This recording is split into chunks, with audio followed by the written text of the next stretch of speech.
Hey, what's up, everybody? Welcome back to season 2 of Conversations in Pop Culture, where I have with me JP Roth and Dawn McTeigue, or McTeigue. Hello.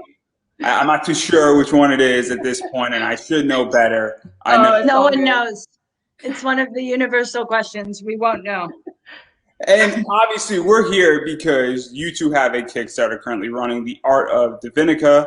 So welcome to the show, both of you. Obviously, Dawn, you've been on before, and there's a lot of cool stuff going on with this. So I'm super excited. So excited. It's very exciting. Okay, I'm just sharing really quickly to my page. So we can get great. More people to watch me knock it out of the park. I'm looking forward to that. It'll be amazing. So obviously, I kind of want to start, before we dive into the Kickstarter, what is DiVinica? Because a lot of people on my page probably haven't heard of this, and I know a bunch of people who I'm going to be sharing this into all these groups might have heard of it, might not have heard of it. And so what is the basic premise of the comic? Me or you, Dawn? You go. I'm sharing. Okay, I'll share after you. It is a goddess anthology. We initially started by wanting to do a 13 goddess series based on the lunar calendar of 13 months. We've picked a goddess from pretty much every pantheon of mythology. I have tried very hard to follow the legends. I've added a bit of my own flair, and Dawn has definitely added her flair to the art. The series has evolved since we initially began, and now we're actually at the part of DiVinica where we are trapped in this very alternate reality with no time, where the earth has basically just folded in on itself, attacked itself in a way. And DiVinica finds herself falling back and forth between the lives of these goddesses. And we don't really know why. And it's fun. And so to dive a little bit into that, and also talk a little bit about where did even the premise of this come from, because it is dealing with a bunch of different cultures. There are elements of Chinese culture and Chinese goddesses and mythology. Mm-hmm.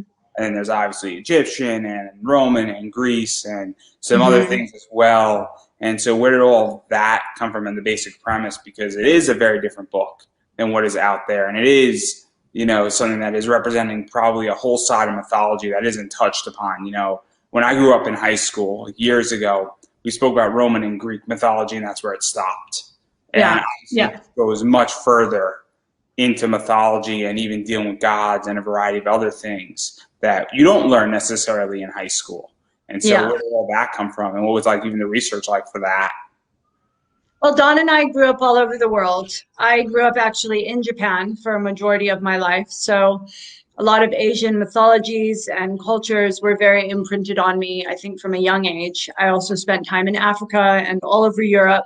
So I always wanted to represent all the different goddesses, but many of the same goddess can be found through different mythological stories. You can find Athena in Asian mythology, you can find her in Roman mythology, even all the way to the more modern mythologies like Mayan in a way. Hi. So I tried to pick which we wanted to represent all the different cultures and bring them all in. Right, Dawn? Absolutely, yes. And as far as that too, at conventions, it'll happen a lot. And even now when we're doing live streams together and stuff, people will pop in and be like, hey, please do one from where I'm from. Please represent our, region in your comic book series. Pick this goddess. We have some suggestions. So it's really cool. It's bringing a whole comic community together, which is awesome. Or just, mythology lovers. Yeah. But we definitely had the goddesses we wanted to use, and then we just picked with which mythological story from which culture to use. Yeah. We want to touch on all the mythologies. Native American has beautiful mythology as well. So we do have the Nokomis goddess as well, the moon goddess. Hopefully we touch them all. Yeah. Yeah, and let's talk about that, because the first 4 issues of DiVinica, obviously we deal with Aphrodite and Gaia. We deal with Nokomis. I'm going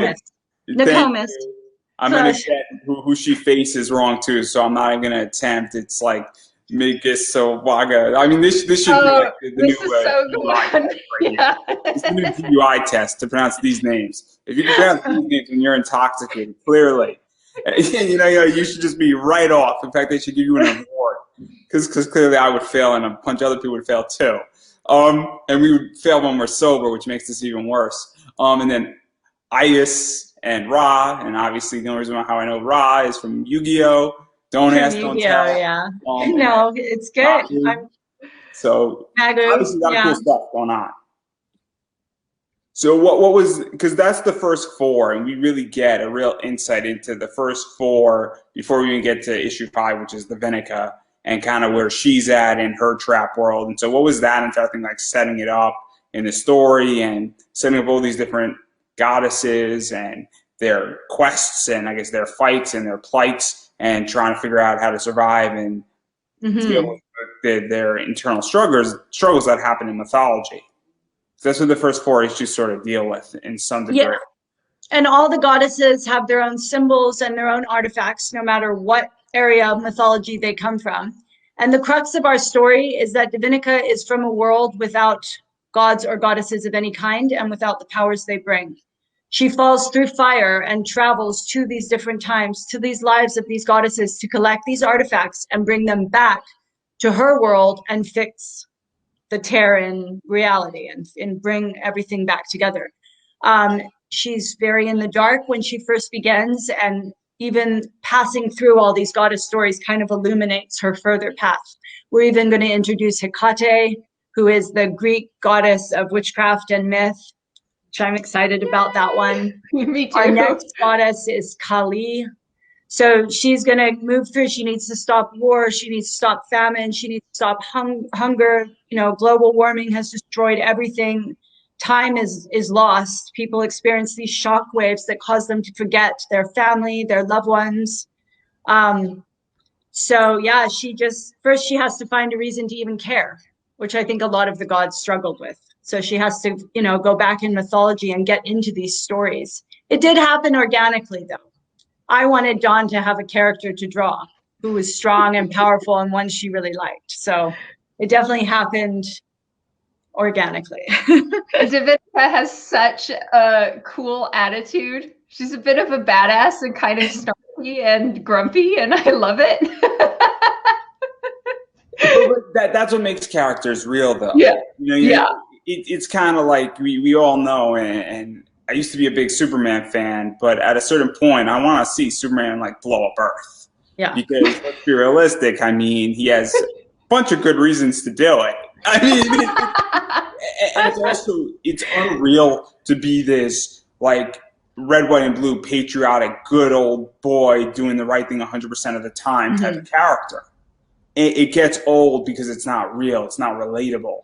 Like one of my favorite books is Superman Red Son, because we get a very different perspective on Superman. And then when we do get these grumpy characters and these characters who have imperfections and have personality traits that are less than desirable per se, you can relate to them. It's actually relatable. And this is one of the things I like about DiVinica and the entire series is that it's actually relatable. It's real. Even though we're not necessarily dealing with real things because all these people have equating to superpowers, but what's behind all that is real. And I think that's what makes it stand out, on top of the fact that the art is a very cool style. It's watercolor. Oh, thank you. And sort of acrylic-y, I guess is how I describe it. It creates a super cool visual effect that is very different than out there. And so what was that even like, figuring out that style and then matching it up with the writing? Because J.P. Roth is the writer and Dawn is obviously the artist on it, and then matching up both of that stuff together. And even just, I would imagine there's some experimentation even figuring out how to do that as well. Oh, there still is. In DiVinica 6, the first 3 pages are all painted in a different medium because I'm trying to make up my mind right now. But the nice thing is that J.P. Roth and I go way back. Like, we knew each other when we were little kids. We've worked together now in comics for 10 years. So I don't really feel like there's any time where we're in the art and the comic, there's such a flow. Correct me if I'm organic. wrong. No, it's very organic. It kind of evolves. Yeah. And so we're kind of figuring it out on the fly. Like when we started, evolving. Yeah, we did the first 3 issues. I colored them in Copic marker, and then we are trying to give each issue the look of the region that we're portraying and all of that. So JP Roth was like, well, for Magoo, she felt that it would be more in keeping with the style and it would have a cohesive feel if it was done in watercolor. And I'm like, I don't know how to use watercolor. And she's like, well, learn.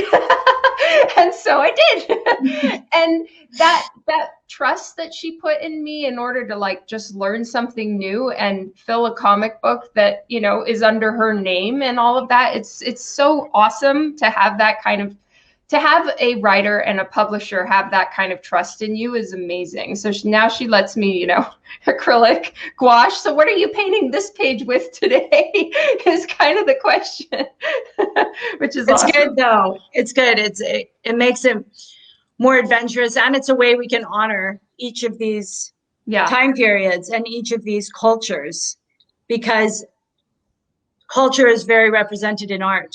In the style and the layout and how it's executed is different for every different region of the world. Even to this day, art just varies, but it really did back in the day. You could really tell where it was from. So we hope to stay pretty true to that. I feel like Dawn has done an incredible job.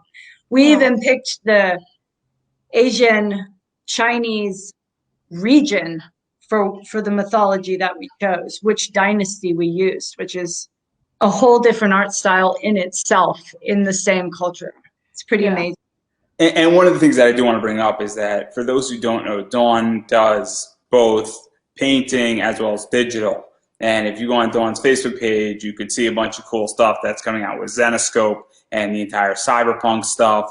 And I have a bunch of those covers, and I'm looking forward to buying a bunch more of those covers. Oh, thanks, Andrew. And that's all done in very much a digital way, which is a very different medium, and a lot of DiVinica is done in a painting, and it's actually done whether you're doing it in Copic markers, which is actually physically doing it, versus doing it digitally, or a combination of the two. So it is a very different book when you have a page I'm working on right now. So. And there's a few other artists like Sia Ohm does some stuff very much where she'll color all Lola with Lola XOXO, pretty much with Copic marker and pens and stuff. Yeah. It's a very different reading experience and art style, and it's not necessarily perfect, but it really gives a different entire experience to the reader. So that's something that I do want to highlight with this book versus other books that are either colored completely digitally or they're the combination. This is completely done in an awesome way that does take time. So when you're picking up this book, and then we're going to get into the Kickstarter in a second here, but I do have to talk about my favorite topic before we get to that, which is I'm a cover guy. I'm a cover guy. Everybody who knows me knows I like comic covers for a variety of reasons, both because I make money selling comic book covers, buying and selling on eBay, as well as I like cover art. My Instagram is full of it.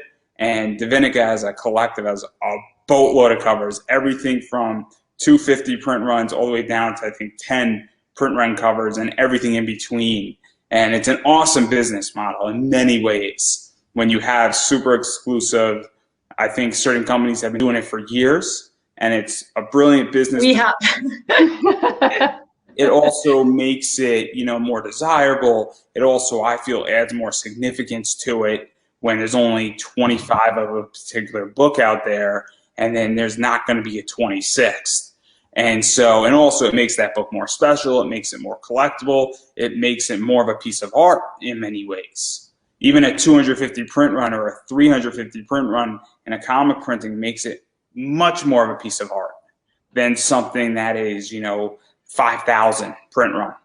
Yeah. So what was it that? It also makes people want to chase it, which is the fun.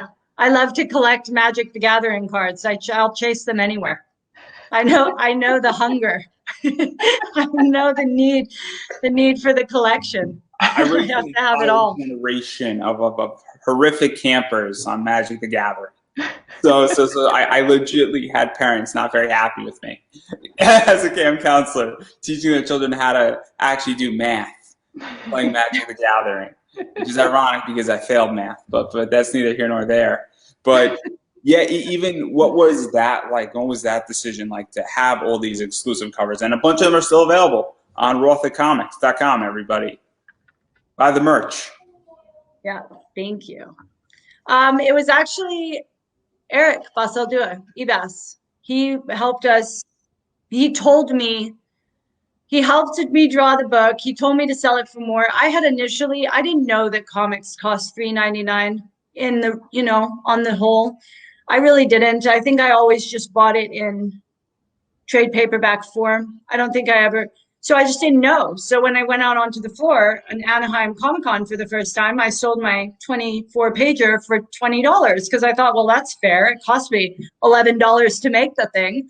Let's make some money off of it. But I think that was really weird to everybody because people were like, a $20 comic, like for what? And this was a while ago before many comics were that price. Also, I know manga is very different in Japan. Very different. That's right. Blown out. You can legitimately go through a subway car in Japan, and the latest chapter of One Piece will legitimately just be left behind. That's right. It's not viewed the same. And manga's I don't know what yen equates to, but it's almost like $2-3 of the equivalent, and it's meant to be read and just left on when you're on your commute, essentially. So it's a very different environment in Japan. But continue, because this is super interesting, because I love talking about Ebas.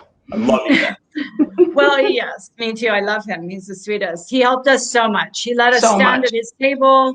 He drew for us. I think he really believed a lot in what we were doing and saw a lot of potential in it. I remember standing at San Diego 2012, I want to say, selling the first Southern Nightgown cover. I was selling it for $15. I think the raw version is like almost $2,000 right now online, not even graded. The graded has gone for more, and I was selling it for 15, like 10 years ago or however many years ago. And Eric was like, what are you doing? There's only a certain amount of them. Sell them for at least 40.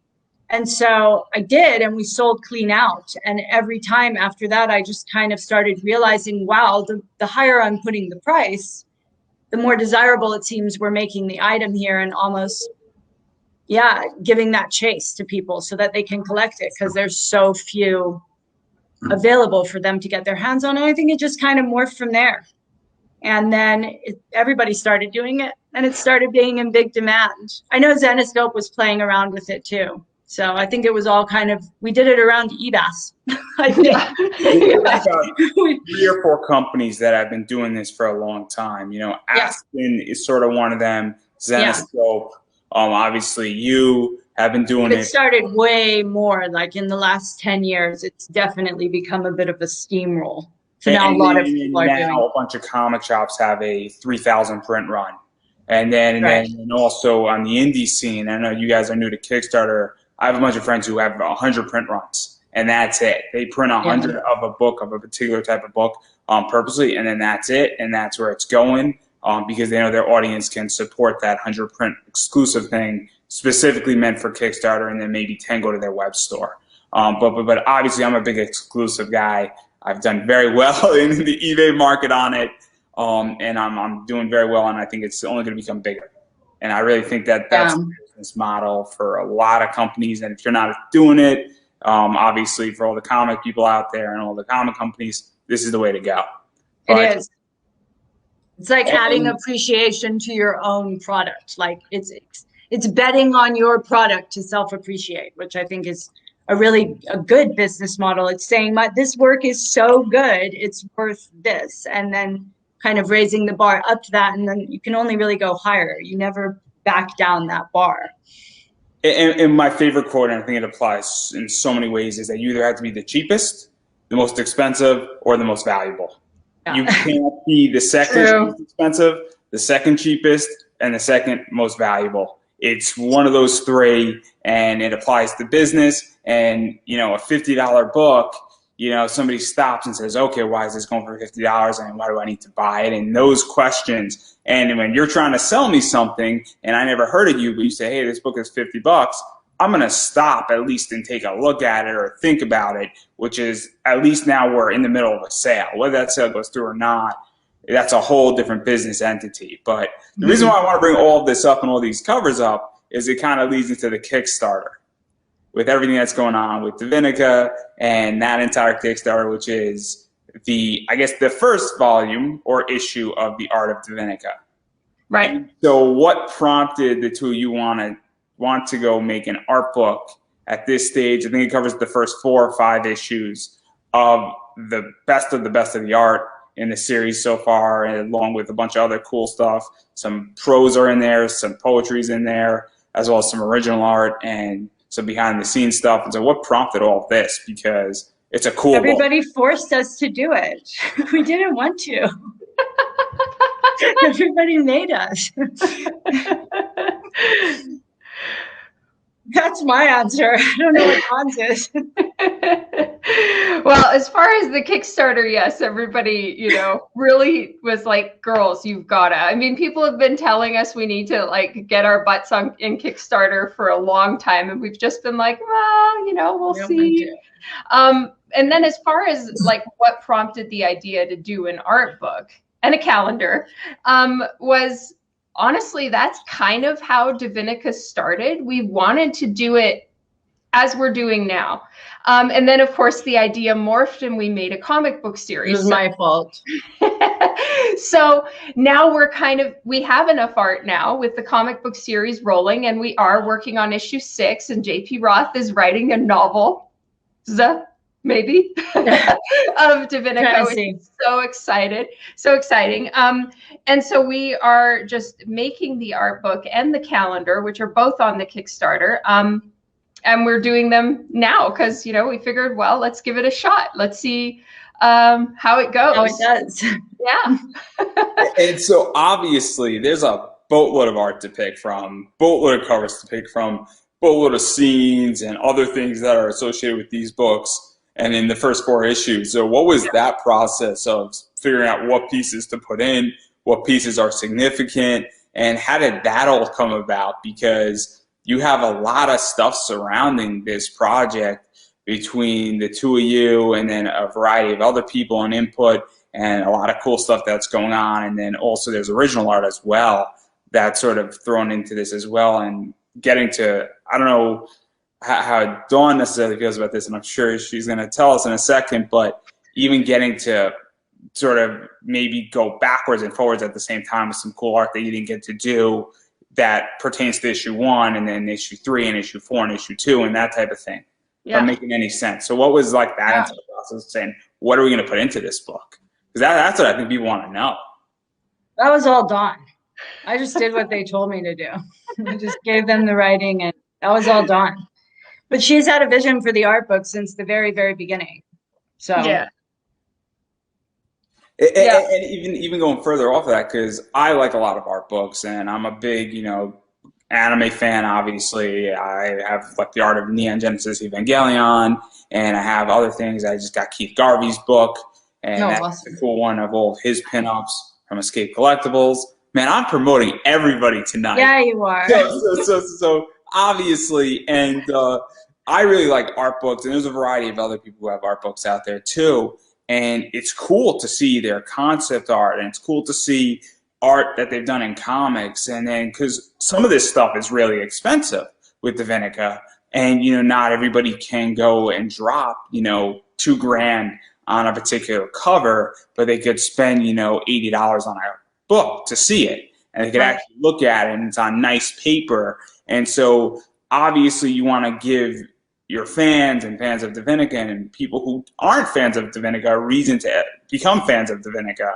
And so it's kind of tricky to figure out what belongs in the book and what's going to be a cool thing and what's actually relevant to the history of DiVinica. Because it was tricky. Yeah. I mean, in many ways, this is a somewhat history, not to the sense of it's almost like a visual history, some of these people, and looking backwards, and it's super interesting. Thank you, Troy. Well, I can't totally speak for the layout of the book, but because we do charge a higher price for our stuff, and because Dawn and I like to be fancy pants, we go 10 times the extra mile to make sure that it is just the best materials, the best production. We really have gone above and beyond with all kinds of extras just to make everybody really feel like, you know, they got what they paid for. And I think the important thing for us was just to represent the goddesses in their best pictures, in their best representations for this art book. But something amazing is that Dawn put together a book called Genesis that unlocked at 70,000, all 24 pages. So yay, we hit that. Everybody, you guys are amazing. Yes. But that is focusing on the pieces of the book, even pieces that no one's ever seen, that we just scribbled down while we were on Skype together or something, discussing it. And that is the genesis of how DiVinica is made. So I think that the tying in with the art book, you pretty much get a very good idea of each issue and kind of what we went through for the design. She wrote little things on each one, and you can also see from stuff I've written why we chose that goddess, and then in the art, how we chose that goddess. Yeah. And so I think for everyone who's never seen this, for people who have seen this series, it's going to be amazing for them because they're going to follow along the whole way. But for people that have never seen it, by the time you put down your art book and your Genesis and your calendar, you're going to really feel like you have a chunk of information on what this is, even if you haven't read all the beginning books. Yeah. That's what I think we tried to do as much as we could, really give everyone a good idea. And I wrote a blurb about each of the goddesses, why I chose them, what I wanted to focus on. And then I think she collected pictures accordingly, what our favorite ones were. We have favorites. We have favorite paragraphs and favorite lines. And then Dan picked a bunch of lines from my writing that he thought were significant and put them as quotes on the calendar. So it was really all Dawn and Dan. They just made a hodgepodge of stuff. But I feel like it follows a really cohesive model that you have a very good idea at the end of it what you're getting into. I hope people love the product. We have gone above and beyond. Our production bill is ridiculous. It's more than what we said it was on the Kickstarter by a lot, by a lot more. We way undershot it. It's a massive production bill. So I hope everybody feels like they're really getting something. I have people pay a lot of money for the books. This is a DiVinica book, but like if you see the paper, it's this pearl linen paper. The color lay is so pretty. It almost looks like an original drawn straight onto the paper. It's hard to see, but we're going to do some of those as well for the Genesis on the back end. I think I'm trying to force Dan to do it, to do some pearls, but I hope everybody feels like they really get what they pay for. I think they do. Dawn and I go really fancy. And I'm going to say this before anybody else speaks. This entire Kickstarter is in Canadian. Yes, that's right. It's super confusing. I'm not gonna lie. I'm in America. Okay. It's like it's confusing. For me too. You say that you're getting 70,000. It's Canadian, right? Like, because everybody's gonna see this, and it's gonna be super confusing. I backed another project from Canada, super confusing about the stretch goals and all that stuff, and I'm just like, sorry. No. It's not like it's anybody's fault, but like I'm just looking at it saying, what's going on here? Because Kickstarter automatically converts it to US dollars, and then like all the stretch goals get all messed up, and then everybody's like, what's going on here? Did we hit it? Did we not hit it? I know. It's one of those things where it's just like crazy, and it's kind of funny. But I know there's going to be questions when people actually look at this Kickstarter. I just know it because I had questions when I was backing the Kickstarter. I'm a pretty savvy guy on Kickstarter right now, so I just want to throw that out there to make sure that it's Canadian dollars and Kickstarter will convert it for you. We unlock in about $500. We unlock the next tier, which is the bookmark. US dollars or Canadian dollars? Canadian dollars. About 500 Canadian. We're about 500 away from hitting 80,000 Canadian. I've had to switch to only think of it in Canadian, which is weird because I'm here too. I'm in the States too, and it's weird. I will also say this. I will say this. If you're in the US, the US dollar is right now stronger than the Canadian. Absolutely, yes. So when you look at something in like 95 Canadian, it's not 95 US dollars at the same time. No. Keep in mind where it's cheaper than, 95. It's cheaper than how it looks, yes. It's better off for everybody too. Because if we would have run it here, I would have made it those prices in America, not in Canadian dollars. I would have made it American $100 for that thing, not $74. So y'all got it way cheaper anyway, because I would not have done that. It will be adjusted accordingly next time. Also, I'm going to say this to everybody else on Kickstarter. Call your bank before you do it and ask if they're going to charge you an international linen fee. Because it can save you about 3% from your bank. So keep that in mind too. Everybody who wants to back this project, if you haven't already backed it, and that's not on you guys at all. It's that most credit cards don't have a problem and they don't charge you an international fee. Debit cards do. Oh, it's interesting. super important to keep that in mind, everybody who's going to be backing this, because 3% on $100 is $3, you know, and all of a sudden there's things on your Kickstarter that are like $650. 3% on $650 is a decent amount of money. You know, you're talking about a $20 charge that legitimately can be avoided completely if you just put it on your credit card, or you just let your bank know, and then you just turn on international side of stuff in banking. You'll save yourself some money. Just throwing it out there. Good tip. That's so cool. Yeah. It's a little tip. I've been around the block a few times, so just keep that in mind, everybody. But even going further off of this, because obviously there's original art in this, and there's new pieces in this book too. So what was that like, getting to draw some new pieces and things that haven't been in DiVinica yet? Because that's cool too, and things that are going to be seen for the first time in this art book. Yeah. Well, honestly, I just went on a tangent and wanted to paint some extra pieces for shits and giggles. And my initial plan was to do 40 of them. And JP and Dan, my husband, talked me off that particular cliff. And so I ended up doing 18. But it was really fun to revisit all the goddesses. Also, you know, for me, I get really critical of my older art. And so I was like, I want to have some new stuff in there. Just honestly, I just did it for myself and my own weird situations. But if everybody likes them, that's awesome.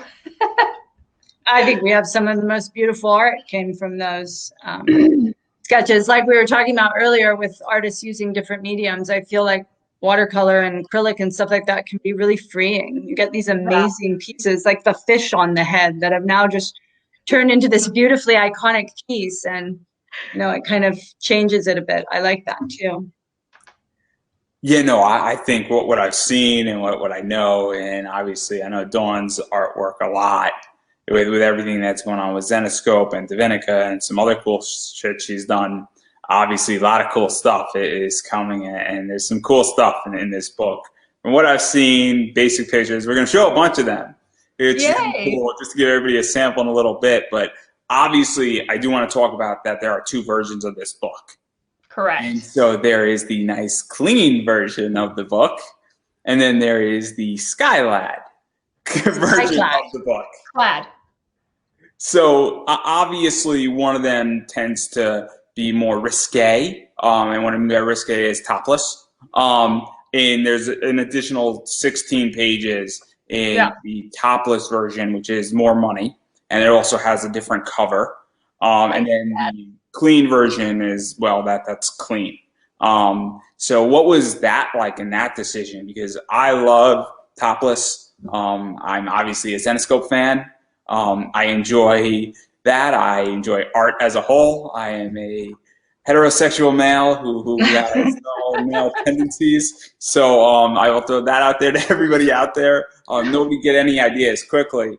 But anyhow, what was that like doing both versions of this book? Because it does hit a certain market where obviously some people don't want to go down the topless route, and other people say, hey, I love it, let's go down this route. And some people might have kids around and don't want their 5-year-old to see a topless art book out on their coffee table.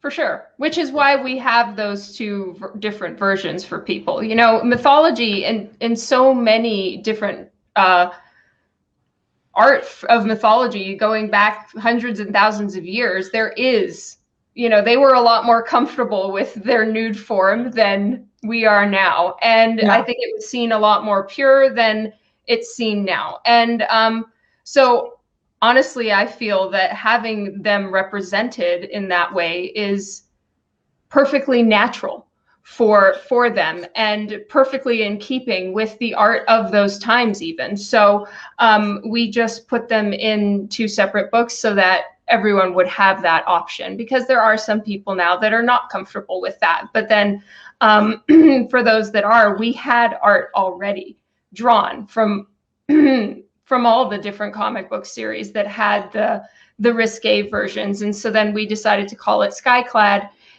which basically is an ancient pagan term referring to ritual nudity during religious observances, quite literally wearing only the sky. So that's why we decided to call it that. We didn't want to call it naughty or anything like that, because it honestly isn't naughty. It's your body. And also it would be a complete misrepresentation to put clothes on many of the goddesses. It would be a complete misrepresentation to put clothes on Aphrodite. That's for sure. I mean, she barely has a wisp of anything covered. And then we have the birth of Venus where she's covering herself. But for the most part, these goddesses were definitely defined in nude form. So it would seem almost insulting to them if we didn't show off their pretty body.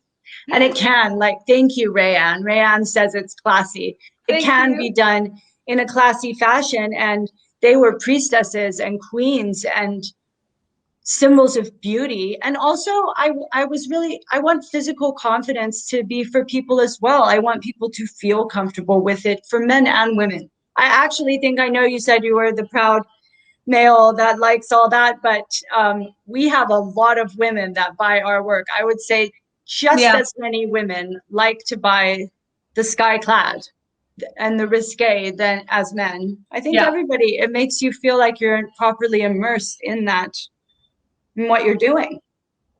So I'll just quickly show the clean version. That's what it looks like. Aw, so pretty. It's cool. That's cool. And then I'm don't want to get shut down on Facebook, so I'm going to show this, and it is censored out. I'm letting everybody know. You know, when I have to appeal this and I get in trouble on Facebook, this is my defense. This is the other version. So I don't think I've crossed the line yet, Facebook. No, it's covered. That one is done by eBass. That's eBass. Mm-hmm. It's really hard to tell eBass's work, everybody. I'm just going to let everybody know, you know, if you go into a comic store and you don't know what eBass's work is, you might want to reevaluate your position. Reevaluate your fandom. You might have to go back to school for comics very, very quickly. I'm going to throw that one out there. So obviously those are the 2 versions, and you can get them digital, both of them. You can also get them physical. You get one or the other, and then there's a bunch of combo packs that are super cool. Yes. And I'm not exactly sure, and hopefully you could explain it. There's some stuff with canvases and canvas covers and foil covers, and I'm a little bit confused on that one. So obviously, I'm not exactly sure what a canvas cover looks like. I'm not sure what a foil cover with this book looks like. I'll go get a book just to show. I'll be right back. Right. I can explain too. We're doing no, you get it. Okay. You get it. We're doing slipcovers and dust jackets. And then for the ones that have the dust jackets, we're going to print this canvas cover and put the DiVinica stamp right there in the middle of the book, and we'll gold foil that stamp. Show, Dawn. Okay, well, this is not the DiVinica book, obviously, but we're doing something like this where it has a slipcover, and then the book itself, you remove that. Remove that, and then it's a canvas book. And so this one has like a blue stamping on it. I don't believe it's foil, but it's just a blue stamp of something. And ours will be with gold foil. And we've got some really pretty canvas that we're going to do that's kind of shimmery and sparkly. So it's so exciting. And those are the fancy limited books. Uh-oh, there's serious banging going on in my house. I'm not sure what's happening. And so obviously this is something that is a higher quality, and it's also super limited, where I don't know the full limitation. I know that one of them has almost a 52 limitation, another one has a 150 limitation, and then I'm not sure if there's another limitation number in there, but obviously this is very exclusive. Yeah. So what we're doing with the canvas coated books for the regular book and the Skyclad book, both of those canvas coated books are limited to 150. And then we've divided them up over certain tiers. So the books themselves, you know, some of them come as a set, some of them come individually, and that's why it's broken up in all the different tiers, because we have that 150 spread out between a few different tiers, if that makes sense. Yeah, it makes sense. So when we speak about DiVinica and all of certain books that are on Roth Comic Shop, as well as a few are on your website shop, those are limited, and this is also very limited to that degree as well. And so it's a limited book, and there's not going to be another, you know, canvas book after these 150 that are printed.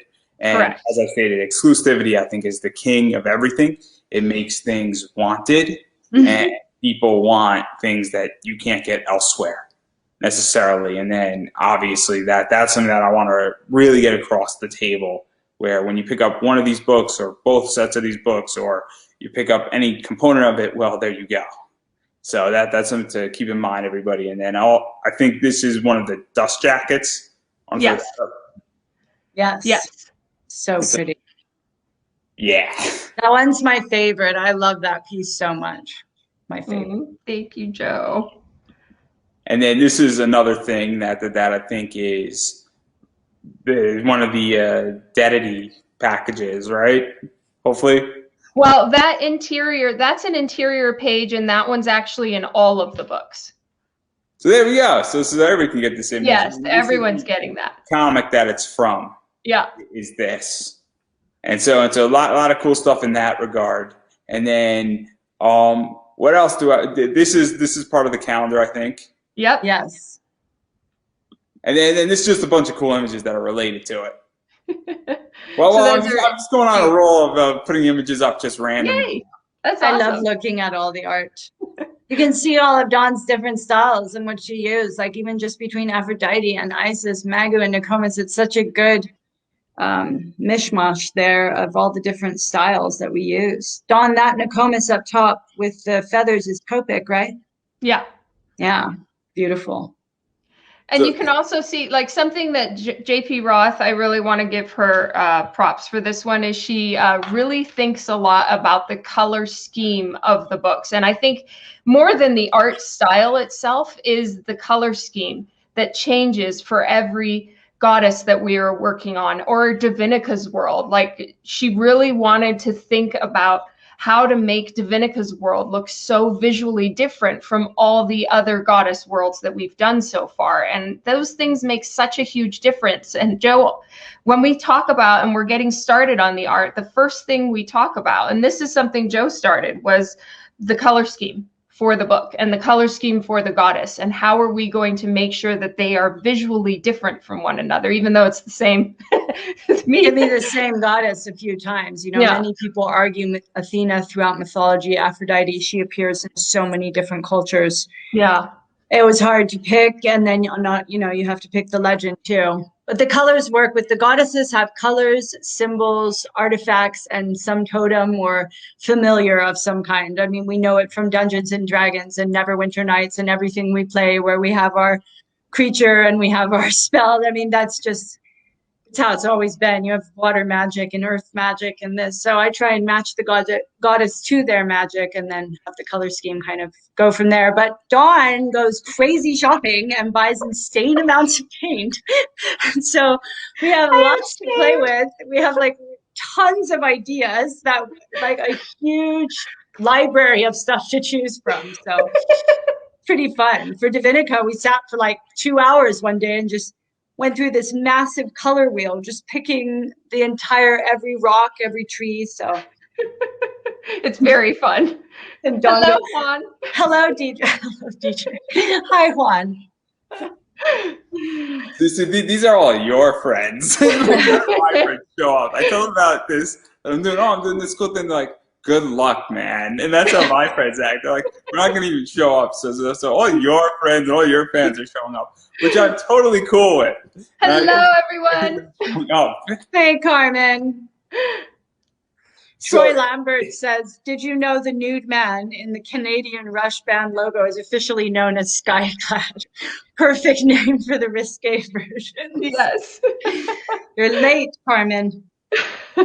Fine. Thank you, everybody, for coming and listening. For being here. We're like 400 away, people. 400 Canadian dollars away from 80,000. And so to even go further into this, and obviously there's a bunch of other things too. There's all these pearl prints. I don't know what a pearl print is, so that's my question too. This paper. It looks like this. It's kind of got a.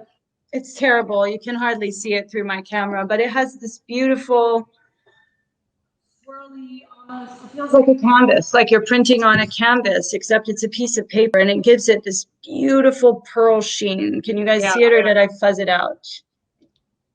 It's hard to tell. Like pearlescent paper is hard to take a photo of, and all of those things. A boy in hand is it's very prettiest thing, and it's super thick. I think it's 110. 110? Yeah. 110, 120. Oh, it's more than 100 pounds. So yeah. Very thick. Thick cardstock. It's very thick, yeah. And it's just gorgeous. So having the prints done in this, it gives it this, when you put watercolor on this paper, it looks like an original drawing. It gives it this sense of movement on the page. So I think for the prints, that's going to be exceptional. Carmen says the pearl paper is gorgeous. Yay! And so you even talk about that, because obviously this adds another thing to it. It also fits very much with Roth comics as a whole, DiVinica, the watercolors, and it makes it pop out. Also, a lot of Kickstarters don't do pearl prints. They don't want to go down that route because A, it doesn't fit. Also, I would imagine it adds a expense to it. That paper is not cheap. It's super expensive. But we like our fancy stuff. So yes, if it's pretty and sparkly, we're there for it. Yeah. Obviously, I don't know how many Kickstarters both of you have run. This might be your first. I know that this is our first. Our first. Absolute first. You've been involved doing variants. I mean, I know you did Jamie Tyndall's. Yeah, so I've done covers for a lot of Kickstarters. Like I do a lot of Coffin Comics covers and stuff like that. But I draw the cover and I hand it over. I have not been different. Involved. It's different than running one. And it's a lot more work than I thought. and obviously, a lot of people, they are running their Kickstarter. Their budget is $3,000, and so they're not necessarily going broke, and they're trying to just fund or get $4,000. And so they don't want to go down the idea of adding, I don't know how much pearl paper costs, but they don't want to add another $2,000 worth of expenses or another $5,000 worth of expenses because the economics aren't there for their project per se. And so there's a whole economic side versus other people who the economics are there. Or if you're a big name in the industry, which we're starting to see a lot more come in to Kickstarter, you're doing 400,000. All of a sudden, you could do bigger rewards and have different type of paper and all sorts of stuff. And so obviously with your project, it works because I think the art fits with the concept of what pearl paper is supposed to do, the style of it, and even this entire concept, because it almost creates more of an experience versus, just now you're not just back in a comic. It's an experience type thing, which I think is now also shifting. So what is that entire thing like for both of you? And I think we answered part of it, but you're almost creating that experience because this paper definitely goes and brings out more out of the comic, I think. Yeah. Hopefully with all the papers and everything that we use. Calendar is really fancy. The bookmarks are going to be all felt touch, like soft like velvet, with gold foil stamps on them. I mean, we really went the extra mile. So the only reason we didn't put fancy $1 tassel each on our bookmarks is because we didn't want to bend the bookmark. Otherwise, we would have gone all the way that far too. Exactly. We always want to sell it separately or stuff. So I hope that it is a full experience for the fingers and the eyes, because everything is going to be, if you bought that $600 suite, even the $300 suite, really going to get a lot of amazing stuff in your hand that I hope will. And even the cover of both books have some like feeling and touching and some UV elements to it as well. And so there's some cool coding, I guess. And obviously one of the things that's starting to happen now, and I don't know if either you know Tyler James from Comics Tribe, and he does a lot of stuff, and he has an entire Kickstarter class that helps a lot of indie creators sort of master Kickstarter. And one of the things that he does in his books is he plays a lot with covers, and he almost has like cutout covers and like UV. And then somebody called Travis Gibb, he had a glow in the dark cover for a book, and it like you put it under the sunlight, and then you turn your lights off, and it goes in the dark. And so a lot of stuff is happening now in the entire realm of building graphic novels beyond just comic books. And people say print is dead. I think print is beyond alive. I think it's become a lot more creative because it goes back to, and more value needs to be added to it. Yeah, sure. And so I feel like this is what you guys are doing really, really efficiently, is adding a lot of value. Oh, yay. I think it's awesome. Maybe we go a little over the top sometimes.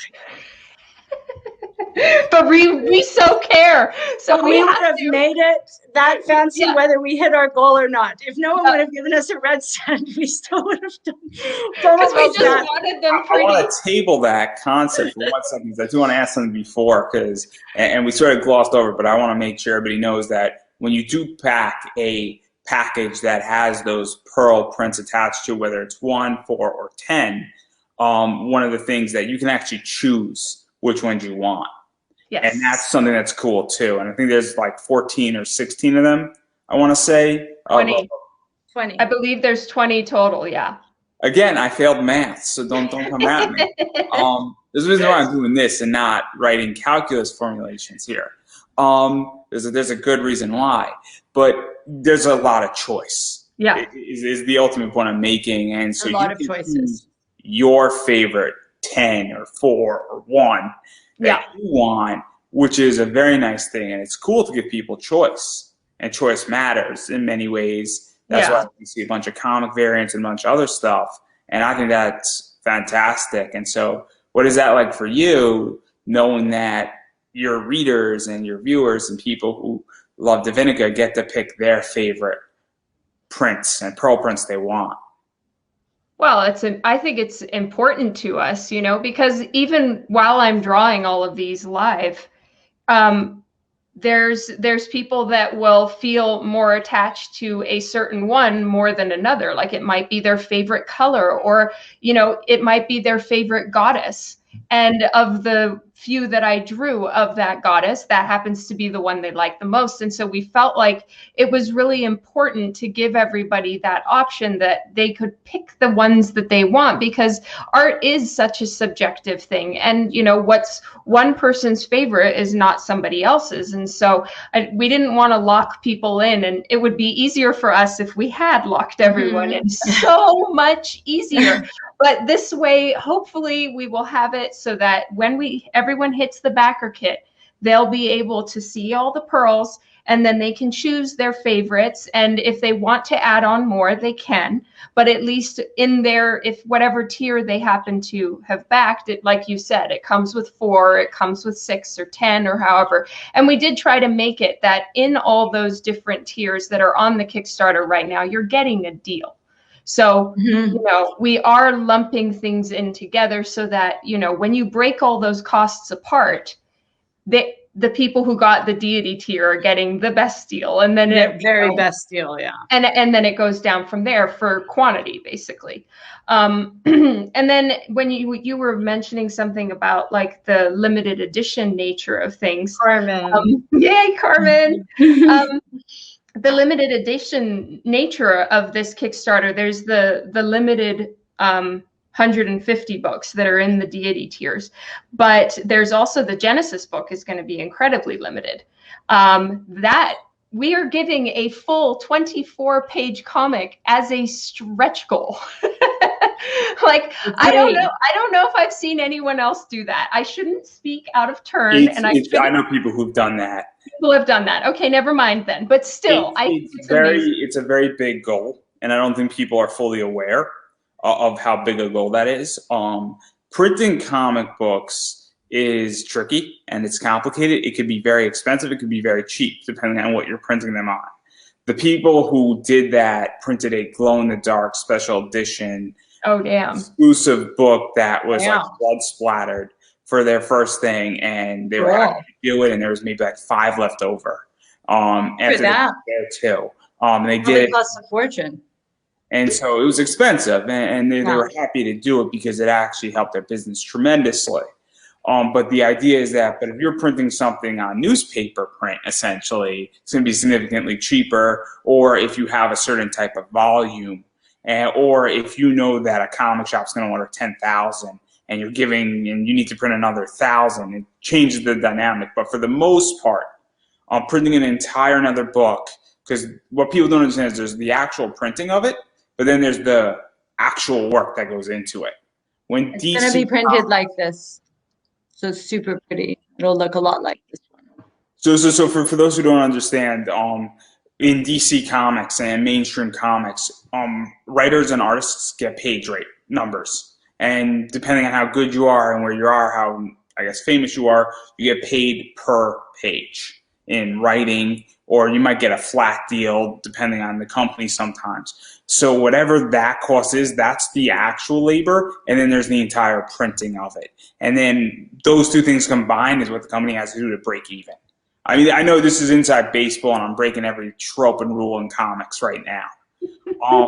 But that, and the point I'm trying to make with this entire concept is that when you're producing a whole 24-page comic, it's all of that that's as a stretch goal. So it's expensive. Yeah. These numbers are now turning. So apply a $250 page rate per person in the book, and that should give you an idea of how expensive to produce a 24-page comic is. 24 pages of that. Yeah. Times that by 3 people, and there you go. So I'm just breaking every rule. I'm gonna get in trouble. Everything's gonna get everything's gonna. Right, Troy. I was just thinking that. I know exactly how much it costs to produce Dark Knight Metal. I know exactly how much it costs. This is my business. This is legitimately my business as an investor to know all of this. Yeah. I know exactly how much it costs, and I think I'm probably off by about $4,000 on that number and not in the right direction. Well, the page rate of artists goes up and down, but the way we're working on it with this one is we're just doing a creator-owned. We're just going in it together. Yeah. So it's a little different, but it depends on which artist you're working with. You can go from $60 a page to $1,200 a page, both of which I've paid. It's really very nebulous, and it depends on the artist. I don't even know what Eric would charge you for an interior page right now, but it wouldn't be that's for sure. It'd be painful. It'd be way worse than $250. There's the creation of a comic and the production of the comic. And a lot of people don't realize that actually, every panel is gold. That's right. And that's why I try and make covers out of every single panel so that I can make the money twice. My point I'm making is that it is expensive to produce comics. It's very expensive. Yes, absolutely. It's cheaper than producing a television show. I'm just going to say it that way, but it's still not cheap. It's not cheap. It's not at all. And if you're printing in large quantity, it becomes very not cheap. Then maybe I could go do a cheap television show for around the same cost. It depends how many you're printing and how famous the artists are that you're working with. There's a whole side of the business. Yeah, it's pretty crazy. That's my other show completely. That's a whole different conversation, and I don't want to open up Pandora's box because I still would like to work in the industry at some point. But and I don't want to have to buy AT&T and buy a 51 stake to work in the industry. So I only need to like $102 billion. So if anybody wants to give me $102 billion, I will happily buy all of AT&T for you in that circumstance. You will, as my first executive action as CEO, I will buy Crunchyroll back. But that's a different discussion for a whole different day. But anyway, obviously I was going to ask about Backer Kit because I think Backer Kit is gold. I think it's the best thing Kickstarter's done in forever. And so obviously I was actually going to ask about those pearl prints because I know immediately people are going to want it because most people are going to want to put this stuff up on their wall. It's the type of that's well, nice. we have some very special stuff saved for BackerKit. You're going to be able to buy everything for the most part that was in the Kickstarter. We're also going to have a bunch more bookmarks. We're going to have some skyclad bookmarks as well. And these are big, gorgeous, more like a small art panel than anything else. Yeah. And then we're also going to have some very surprisey things and new covers that you're only going to be able to get for Genesis. We actually have some special things for BackerKit. We're hoping to reel you guys all in one more time. So you're going to be doing my second favorite topic, which is called funnelytics, the upsell. And we're going to have. I'm a big ClickFunnels fan, everybody. I think ClickFunnels is a brilliant thing. That's what Kickstarter is. In case you didn't know, Kickstarter is a gigantic funnel. And then BackerKit is called an upsell. It's brilliant. They legitimately took that from ClickFunnels, undeniably. I'm willing to put my life on that argument. And I love it. I think it's great because you're giving people products and you're able to sell more products that people want to buy. And it's awesome. And I love it. And I love when there's backer kits that have exclusive products in them because that makes complete sense. It's going to have 6 or 7, maybe 8 exclusive products in it. Yeah. Maybe more. So and then also covers you're going to have to chase through the backer kit that only if you backed our Kickstarter can you even have a chance of getting your hands on those eBass covers and those Dawn covers that will be in there. And, you know, they'll never be anywhere else outside the Kickstarter. We're going to limit them to 50. Even not everyone who sponsored the Kickstarter is even going to get a shot at one of these books because we'll make it so limited and so special. Yeah. For these covers, and we have lots of ideas. I have lots of ideas, so we'll have some surprises. And then to even go further, and these are all gone. There was original artwork that was up for grabs too, and that's all gone. And I know that I backed on the first day or the second day. I was one of the early backers. Thank you. Oh, thank you, Andrew. Yeah, I was waiting for it. I was expecting it to come out in February. So you guys. Us too. There's been a bunch of people who've been late on Kickstarters, and I'm waiting for your Kickstarter to drop. Budgeted, legitimately. I'll explain really quickly. So when I back a Kickstarter, I actually have to budget that money out of my daily, monthly budget. So I purposely know projects are coming. But when somebody says, "Oh, I have a project coming in the next 2-3 months," I start putting that money aside then and now, so I can actually afford it. Good. Oh, interesting. Because my money, I'm the master of my money is not the master of me. And so this is why I have to pick and choose my projects. And when I back a project and it can fund or it can't fund, whether it funds or not, I already backed it. Whether I get charged isn't the issue anymore. If I spend $60 on a project, that $60 is gone. And then if I get charged, that works out great for everybody. If I don't get charged, I don't get charged. But now I have $60 that I didn't have before because I budgeted for it to be spent. Right. And so Kickstarter very differently than other people where I'm not an impulse buyer. I'm a very practical buyer. So that's why I've been waiting to back this like 2 weeks ago for legitimately like a month and a half. Sorry about that. We kept you on your toes. Sorry, dude. I knew it was coming. It was just one of those things where I understand what's coming down the pike, and I again am the master of my money. My money's not the master of me. So we didn't even know if it was really going to happen or not. So, but I think it's very exciting. We're glad it did.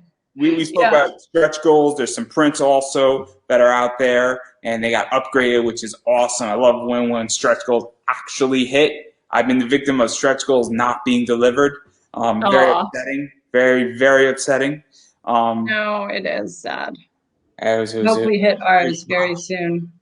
And so that's kind of cool with that. And obviously there's been a lot of cool stuff, and something at 90 is supposed to happen. So I don't really know what's going to happen at 90 Canadian dollars. I will add.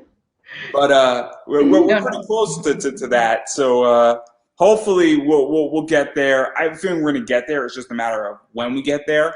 Yeah. We're seeing if it's going to be unlocked. So I'm very excited for it. I hope it's a commentary. I would get an audio book of this book. I would pay for the audio book for this. That would be fun. We should do that. Yes. Great idea. I think you should do a complete audio book, not a commentary, an audio book. That would be amazing.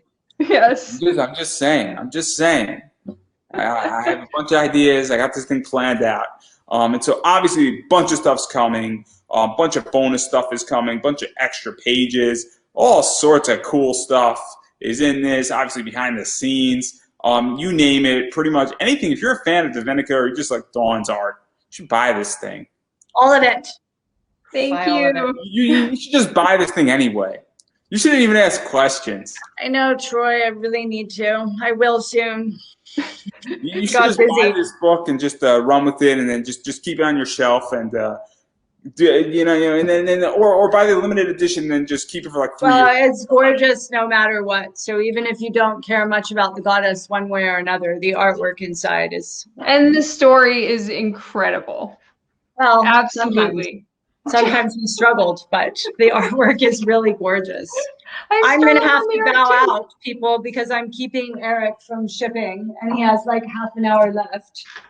So I'm going to have to say goodbye, because he's got to bang the tops into the tubes for the print, and it sounds like the end of the world. So I'm not going to stay live while that's happening. So can't wait to hear the audiobook in Donglish. Oh no. So at this point, before you go, I'm going to give you an opportunity to promote yourself and self-promote. Where can people find, obviously, JP Roth? And then I got like 3 more questions for Dawn afterwards. But where can people find Rothic Comics? Obviously, where can people go to Rothic.com. Ablaze Publishing is also carrying the full graphic novels of my work. You can order Ancient Dreams in many formats on Barnes & Noble, Amazon, pretty much anywhere. If you actually, but Rothic.com has all the links right there. It'll take you everywhere. There's a whole page devoted to DiVinica where you can read the stories, look through the different art. And yeah, that's where you can get it, Rothic.com. And then you can follow me from everywhere there. It's the easiest place to go. So buy the merch, everybody. Buy the merch. Yes, there's lots of pretty things to buy. Thank you all for being here. Thank you, Andrew, so much for having me on your podcast. Well, 4 years. 4 years. I've been waiting for this. Oh, thank you. I'm so happy to be here. I would stay, but I'm going to start getting the stink eyes. It's okay. I understand. That's a super yes, 15 minutes. Hour and a half conversation, so it's all good. Bye, you guys. I love you, Dawn. You too. Andrew, you have a lovely evening. Thank you, Troy. Everybody, Jeff, Carmen, Troy. Thank you guys for being here. We're so close to our 80,000 goal. Ha, my bookmarks. Woo! Okay. Bye, everybody. And then obviously me and Dawn are going to just talk for like a few more minutes because I got a few more questions and I'm sure Dawn can fill in the blanks of everything else. And so obviously, given that you're sort of, I guess, quarterbacking this Kickstarter, it's under your name and it's your first Kickstarter. And obviously, I am very curious because everybody has different Kickstarter stories. I've spoken to people who have run legitimately 30 Kickstarters. I've spoken to people who've run like 5 Kickstarters. And obviously, you're brand new to Kickstarter. Yes. So Newbie. So I am super curious how Kickstarter has been for you and navigating it and analyzing it and even where you think the platform is going because it is a very interesting platform. I don't know if you've ever backed a Kickstarter before. Obviously, you've done covers for people's Kickstarters, but what has this entire experience been like for you, and even where do you think it's going? Because it is getting interesting with the entire big names coming in, and obviously Keanu Reeves did $1.4 million. Scott Snyder did like $400,000. Todd McFarlane with his toy did $5 million. And so it's a very cool place. Jamie Tyndall did amazing with Miss Meow, or Merc Magazine. I'm not too sure which is the correct title for that. But I have your variant, so it's super cool. I like that variant. the nice version of that variant, I like that variant a lot. But even where do you feel like about Kickstarter and all that stuff. And I know that you're new to this, so if you don't have an opinion on it, totally, it's cool. Well, I have to give credit where credit is due. It's under my name, right? But my husband, Dan, is the one that's actually done the Kickstarter setup. He's working on the backer kit. He is the one that is the brains behind the Kickstarter. So, you know, a couple times Joe said, well, she's trying to get Dan to like let her do this, that, or the other. He's the one that's kind of running the Kickstarter for us. So I've looked at a lot of the paperwork as far as Kickstarter goes, and then a lot of the backer kit stuff, and I find it very overwhelming and confusing. I would rather keep painting. So the Forest Lord is my husband's Twitch handle. If I had to, I could probably figure it out. I mean, you know, I can read, so I figure I probably could. But no, I don't really have a ton of experience. And even though it is my first Kickstarter, Joe and I are handling the art, the finishes, all the printing. So I'm handling the printing side. I'm the one talking with the printers. I'm going back and forth for print quotes when we actually do our print run. Once the Kickstarter is funded and done, that's going to be where I really kick in again. But as far as just first impressions of Kickstarter, I mean, everybody that backed our Kickstarter, I can't tell you how grateful I am, because I mean, Joe and I were not even sure we would fund, you know, and we just were kind of like, you know, even if we don't make the print bill and we don't reach our goal, you know, we'll just do it anyway because we want these pretty books to be made. But, you know, we're so grateful. I mean, we funded in under 3 minutes. That's you guys. Thank you so much. So we're just incredibly happy and incredibly grateful to everybody who has supported us so far. And one of the things about Kickstarter, and obviously I know a lot more about it. I've never run a Kickstarter. After doing a year and about a month of this. So I started last March. I did 90 interviews. Most of them are indie comic creators who do Kickstarter or Indiegogo, which might be the second thing if you have extras that you want to get out in a crowdfunding way, which is what a lot of people do right now. Oh, interesting. Methodology is that they also put, you know, their extra print stuff up on Indiegogo, same price as well, which is kind of cool. Which I think is appropriate, by the way. If you charge more on Indiegogo, I think that not a good look. No. Charge less, it's not a good look either.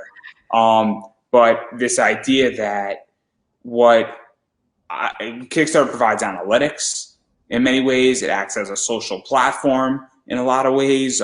People who you back see what you if you back something, they see what you back, and I see what other people back. And then if I run a project, people are going to see people back in my project. It's a super cool platform as a whole. It's also it's very much a community-based shopping spree, you know, or like it's everybody's going to the respective comic shop, at least in the comic book Kickstarters, you know, and I got this at that comic store. I got that, you know, it's kind of fun. And also it also doesn't, you still need marketing behind it, where you can't survive on Kickstarter alone. Obviously, it's very, very complicated what's going on in Kickstarter, where when you do have all these big names like Boom Studios coming in and you have Scott Snyder coming in, I'm not trying to pick on anybody, you know, curse words, we can pick on them, Ryan Brown and Charles Soule. You know, obviously for those who know, Charles Soule is kind of the Star Wars guy at Marvel. It's a lot of those Star Wars comics. Obviously, it's a big name, and Curse Words is a great book. And it was actually done cheaper than if it was being done in a store on Kickstarter. It's $80 for the entire hardcover of 32 issues on a nice hardcover bound book. Nice. And then it's a beautiful book, and then there's like an entire like musical track sung by Charles of all people. Charles is not a good singer. Shh, don't tell him. But this idea is that I do find this Kickstarter to be cheaper.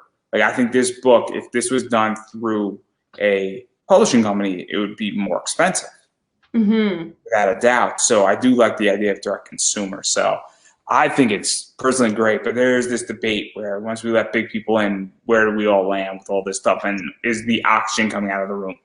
And it's a very tricky question that's going on right now in the entire Kickstarter community. And I don't expect you to have an answer, given that this is the first. around doing this, and that this is your first project and JP's first project, where people have been doing this for 30, 40, 50 projects. Yeah. This is the debate that's going on with people who especially are doing like $3,000 and their funding costs are $1,500. And so it's a very cool thing that's going on and an interesting debate. But I do want to talk about another topic, and we spoke about it before, and it's my third favorite topic, which is COVID. Or maybe that didn't come out right. That didn't come out right completely. Obviously, if San Diego was happening in July, and this book is coming out, I think, in June, July-ish, expectation-wise, I think.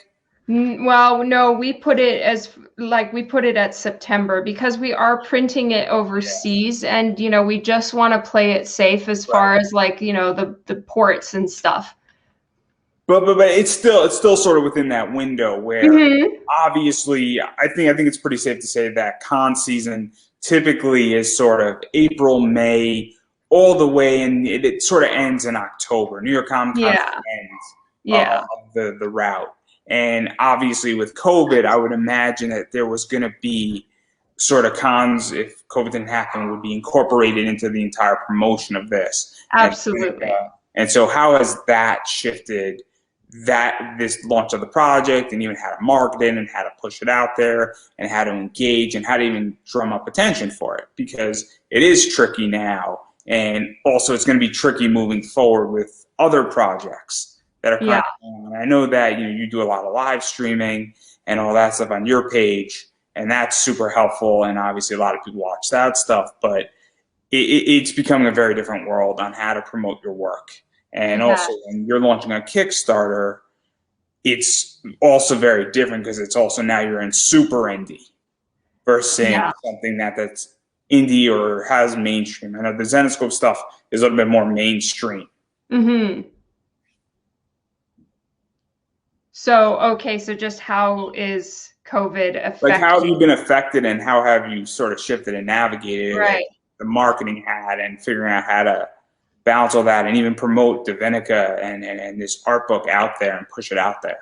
Yeah, we've had to think outside the box, and we're really grateful for people like you who we get to see a new audience and talk to new people, and trying to get involved in a few more Facebook groups and stuff. That's something that we've been working on. And then we do have some amazing friends that will be helping. We're going to be doing some interviews with them later. I'm going to let them announce first, so that's why I'm not spilling those beans. But yeah, we've got some people that are also going to be interviewing us, and we'll be talking with them about DiVinica as well. And we have switched a lot more to the online live stream style model, which has actually worked out amazing. And I started live streaming before shows, cool. before COVID. And I'm really grateful that I did, because, then for me, it really wasn't a huge shift in my day-to-day that I had to do in order to, compensate for the loss of cons or, just interacting with people. So I'm really grateful for the live streaming. I'm really grateful to those of you who do watch my live streams. I love you.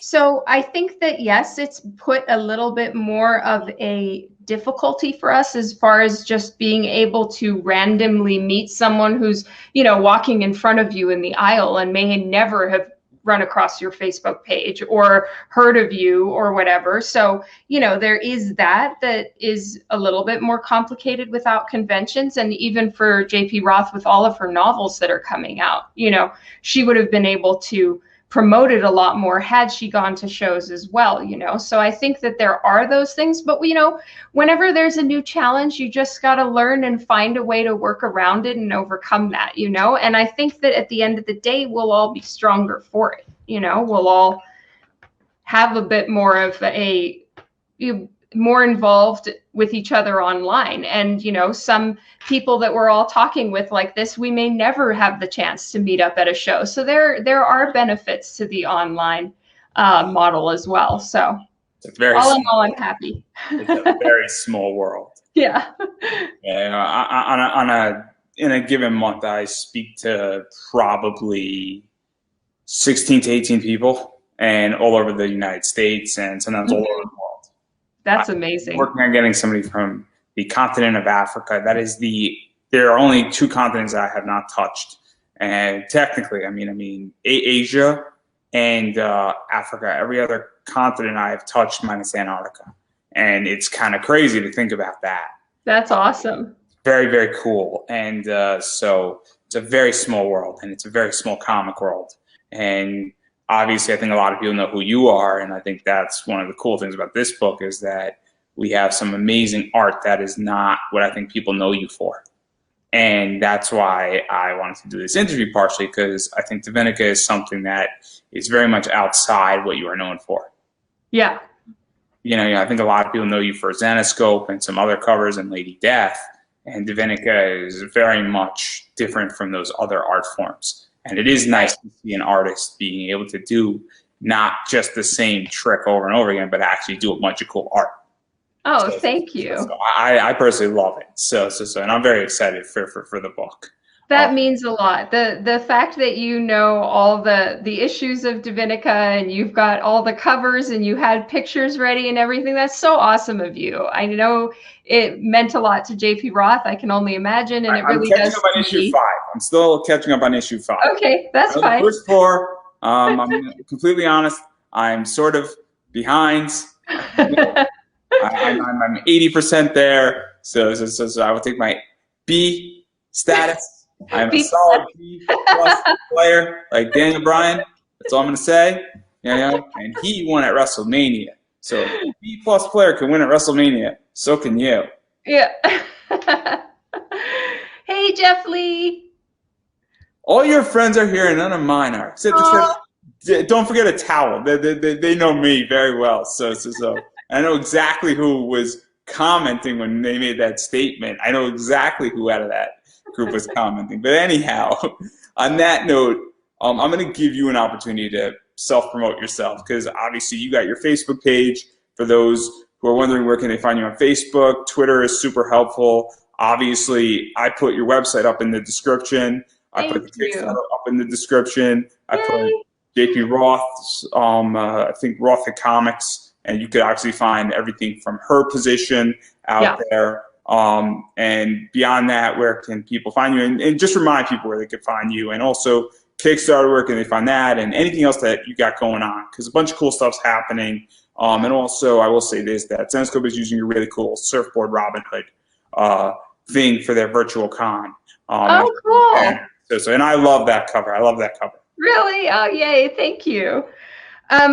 Yeah, right now I am painting DiVinica issue 6. So I'll draw the page and then paint the page. So I'm doing all of that live. Thankfully, most of the companies that I work for do allow me live streaming permission, which is really cool. They release me from the NDA that you're usually under when you're working on comic book covers. And they want to sell their books. Yeah, so I get to show the process, and so right now I'm working on DiVinica interior pages, which is really fun. I am just in painter mode, and I love it. And then I'll be switching in May. I'll be working on some covers for Coffin Comics and Zenescope, and those are the more traditional.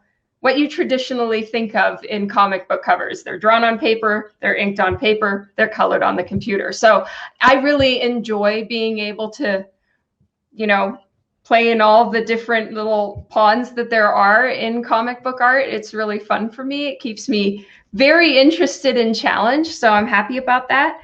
I have a live streaming. I stream to Twitch and Facebook simultaneously. So if you are more of a Facebook person, you can find me there. If you don't have a Facebook or whatever, you can find me on Twitch.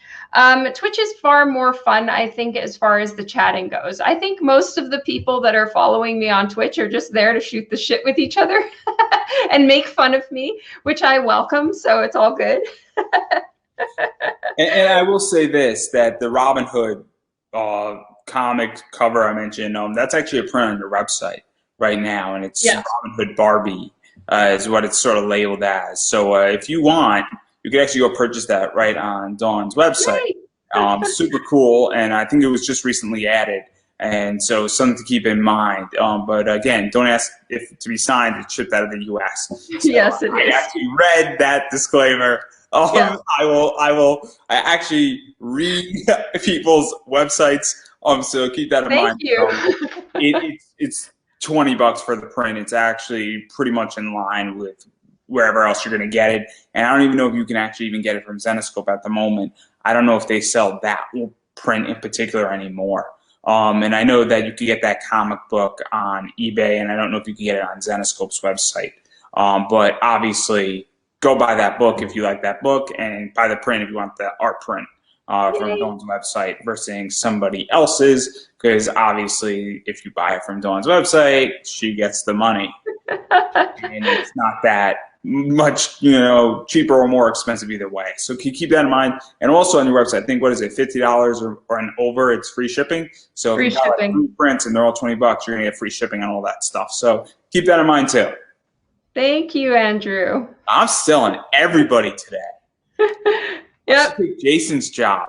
Climb up the ladder. But I'll get an IT degree first. And if somebody doesn't understand that joke, it's a Zenescope internal joke.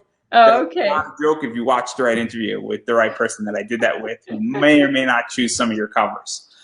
So complete code discussion, by the way. Okay, I think I know what it is you mean. So that Joe Cotton, right? Oh no, I thought you were referring to. That's a joke. That's a joke. Oh, I see. So anyhow, the whole different joke right there, completely, which makes the first joke even funnier to some degree. But anyhow, I'm going to be saying this because it's super important to say this, and obviously you have to support indie. And I've been saying it so many times now, and I'm really getting sick of saying it, everybody. So please go support indie. And what that means is obviously back DiVinica. Really, really cool book. I think this is a cool art book if you like art books. And depending on how much money you have and a variety of other things, there is a tier for everybody, or depending on your personal taste, there's a tier for everybody in this entire project. And also, as JP said, that if you don't back this project, you don't get access to backer kit, and then there's more exclusive stuff behind backer kit. And so keep that in mind too. Yes. That you could back this at just for the regular tier book, and then you can get access to backer kit, and you might be able to get access to a variety of cool stuff that you may or may not have wanted or needed, or you might be, oh my God, this is awesome, and it is super limited. So keep that in mind if you're hearing this. But you could also back digitally if you're just interested in reading the book. Both versions of the book, obviously they're different tiers. Also, one of the things that was not mentioned is that you do get a digital book of this as well with the physical print. So if you don't feel like opening up your physical book, you can read it digitally.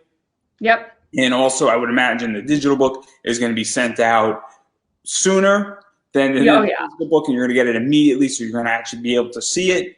It might not be the greatest resolution because computers can be tricky, but we'll do our best for sure. But no. I think a printed book always has just better quality. Oh yeah, for sure. But what I'm getting at here is that you should be backing this project in some shape or form, because even a $20 digital tier goes a long way, and it does make a difference. And that you're also getting this comic, and this bonus comic I think also is going to be digital as well. And so that's super, super important as well, where you're going to have access to the entire thing. So obviously super cool stuff. But if you are in a circumstance where money's tight and things are difficult, and before I say that, obviously there's a bunch of other work that's coming out with Coffin Comics and Zenescope. That's another way also to back artists, is actually buying their covers from other companies that they work for, because it tells that company that that artist is in demand. So if that's the circumstance and maybe or maybe not, there might be something going on with Zenescope next Thursday and Friday, and maybe or maybe not, there might be something that they throw out there, whether it's virtual con or not, I don't know, but could be. Just saying. You need to know something, Andrew. It's on the banner, okay? Oh, okay. It's on the banner, that Robin Hood thing. And so I'm just being a very good gumshoe detective here.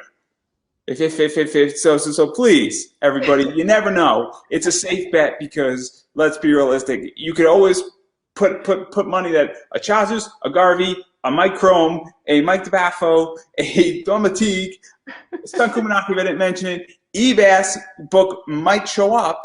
Paul Green book is going to show up. We know that. I mean, these are just the usual suspects in Zenescope. And if you look at a bunch of streams, statistically, at least 4 out of the 1, 2, 3, 4, 5, 6, 8 that I mentioned are going to show up. Statistically, at least 4 of them are going to show up in some format or another at some point. But anyhow, I digress. Now, as I was saying, clearly, if you don't have any money or money's tight, and all jokes aside, if money's tight, please follow people on social media. Because it is super important to follow people on Twitter, Instagram, check out their website, email list. Big one right there, super important to sign up for people's email list. And just check out their website, comment on their stuff, watch the live stream. You know, it's free. You put it on in the background, comment, just give it a thumbs up, share it, share the Kickstarter. Makes such a difference. Because you never know who's watching it, you never know who's seeing it, you never know who's checking it out. And so that's what I say. And please, you know, obviously support indie in any which way you can. And on that note, I'm going to give you the final word because my throat's killing me. Well, thank you all so much for being here. Thank you for having us. I'm saying that for JP Roth too. I'm not thinking of myself as the, you know. This is all Ebass's fault. As like the royal we here. But thank you so much for supporting us and for being here. Really, yeah, exactly. Really, really appreciate the support on the Kickstarter. Thank you for having us, Andrew. Thank you so much to everybody who shows up on my live streams or has, you know, said an encouraging word about DiVinica or any of the other Rothic books or anything that I work on. Thank you guys so much. And I want to put a little pitch in here too. JP Roth has novels out and they are truly awesome. I love reading her novels. You know, if you don't know where they are, you can go find them on rothic.com. She has links. There's audiobooks. There's digital books you can get and all of that stuff. So please take a look at all the different things. And thank you in advance if you're planning on backing the DiVinica Kickstarter. We love you and we appreciate you. And thank you so much. Thank you guys for being here. You're the best. Buy the merch, everybody. Buy the merch, back the Kickstarter. Super important. And on that note, I really couldn't have said it any better than myself than you said it. And I would obviously like to thank JP Roth. I'm going to take a look at the back end of this. And I also like to think that you came on a second time, which means I didn't mess up the first time too badly. Not at all. Thank you for inviting us for this. It's so awesome. Yeah, no, I am very thankful that you showed up. And seriously, everybody, go back this Kickstarter because it's one of those projects that I think that if you back it, you're going to be very happy that you did back it. And I think it's going to be a missed opportunity if you don't. So on that note, I think that's a wrap. Love you guys. Thank you.